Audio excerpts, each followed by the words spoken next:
My burning question of the day is, can organizational self-management resolve the tension between managers who want workers back in the office and workers who wish to work remotely?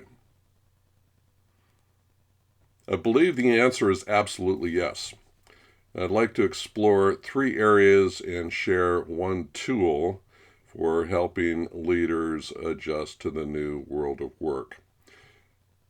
So the first area is describing the inescapable benefits of organizational self-management. Secondly, I'd like to explore how to transcend traditional roles and realize and reap the benefits of self-management. And thirdly, let's look at lessons from the dubious history of traditional management and draw what lessons we can learn from that history. And lastly, I'll share a tool that can assist leaders in navigating this new reality of work. So first of all, let's talk about the benefits of remote work.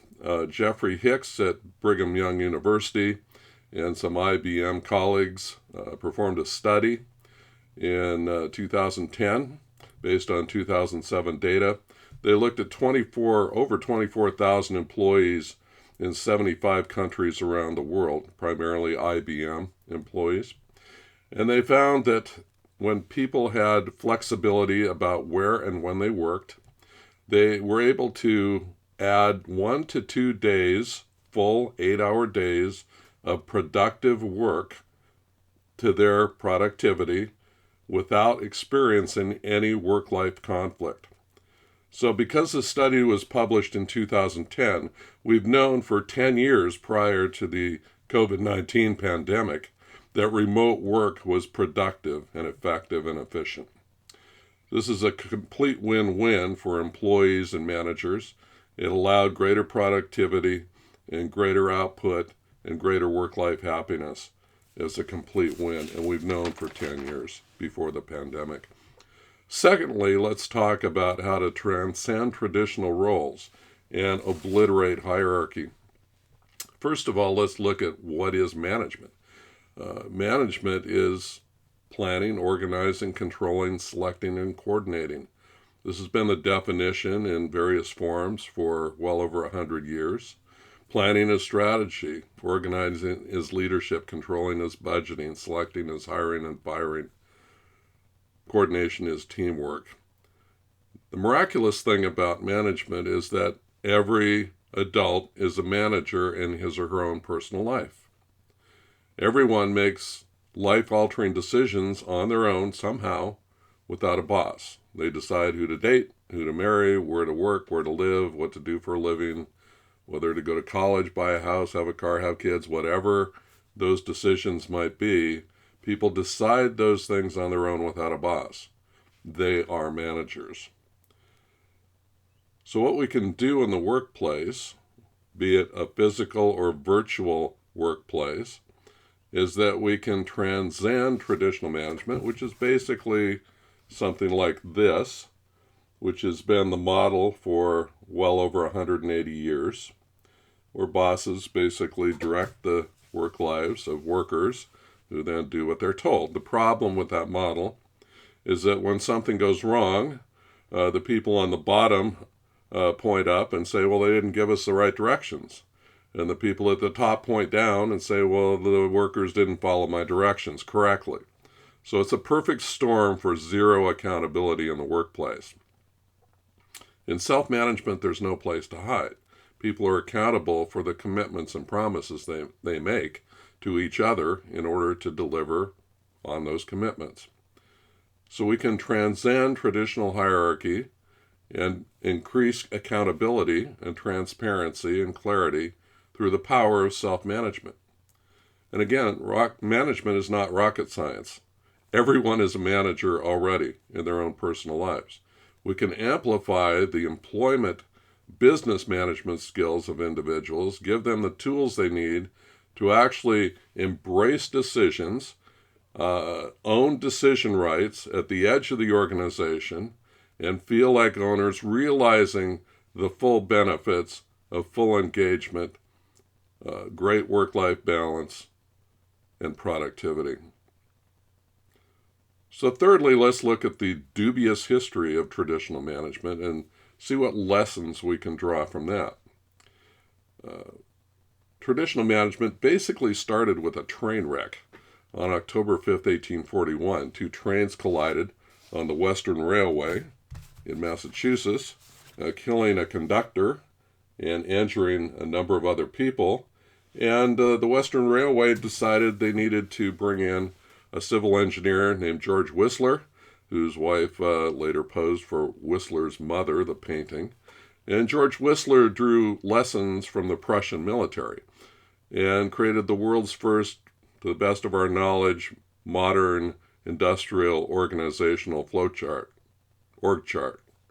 And so he said we needed functional silos and top-down command and control lines and lines of authority and titles and hierarchy and all the rest of the artifacts of traditional management with which we now live today. And so that model worked great in an age of Morse code, but we don't live in that world anymore. We live in a world of light-speed communication, where information moves on rivers of light over fiber optic cables and through the air, and is instantly available to people in whatever circumstance they find themselves. And so we're in a different world. And most people were self-managed until the year 1850 or so, when traditional management took over the expansion of the North American continent and in Europe and elsewhere around the world. However, we have had great examples of self-management over many, many years. So we had self-managed dog food companies, agile teams, in the 1960s and 70s. We had self-managed coal mines in the United Kingdom in the 1950s. We have many companies today who are practitioners of organizational self-management all around the world, including the W.L. Gore Company, makers of Gore-Tex apparel and other medical devices and electrical insulation and many other things, with around 10,000 or more employees around the world, self-managed since the 1950s. So self-management is not completely new. It's something that has been and can be practiced at a high level today. And so, drawing on the fact that there are massive benefits from allowing remote work, and drawing on the fact that everyone is in fact a manager and can acquire the skills of business management, and drawing on the fact that the history of traditional management teaches us that self-management is a very normal and very useful model for organizing in business, we do have a tool. And that tool is what I call a self-management canvas. And I developed this tool a few years ago. It's available on my website. It's open source. It's available to anyone that wishes to use it. It basically describes the who, what, why, when, where, and how of work. What is one's purpose? Why does one come to work in the first place? How does one's role create productivity and value in the workplace? What are the services which one provides? And to what degree do those services represent management? Who does one connect with in the workplace in terms of delivery of commitments and so on?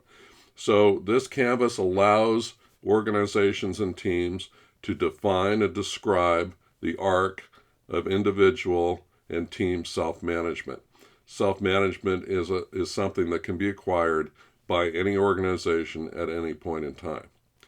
So if we know the benefits, we know how to transcend traditional roles, we draw lessons from history, and we can employ tools, any organization can use self-management to help management and workers do better work. Thank you.